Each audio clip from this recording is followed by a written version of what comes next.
মসজিদের খামেসাবাদ থেকে বক্তব্য নিয়ে এসেছেন ভাই মোহাম্মদ জুবাইর। তার বিষয় হচ্ছে সালাত সম্পর্কে 2টি হাদিস। আসসালামু আলাইকুম ওয়া রাহমাতুল্লাহি ওয়া বারাকাতুহু। নাহমাদুহু ওয়া নুসাল্লি আলা রাসূলিহিল কারীম। আম্মা বা'দ, ফাআউযু বিল্লাহি মিনাশ শাইতানির রাজীম।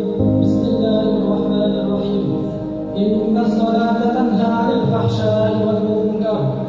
আলহামদুলিল্লাহ, সমস্ত প্রশংসা সেই মহান রব্বুল আলামিনের জন্য, যে মহান রব্বুল আলামিন আমাদেরকে এমন এক সুন্দর মজলিসে আসা এবং কিছুদিন আলোচনা করা এবং কিছুদিন আলোচনা শোনার মতো তৌফিক দান করেছেন।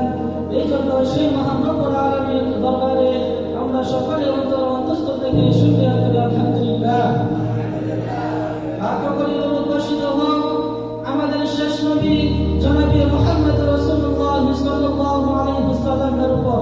আমরা সকলে বলি আল্লাহুম্মা সাল্লি আলাইহি ওয়া আল্লাহুম্মা বারিক আলাইহি। সম্মানিত উপস্থিতি,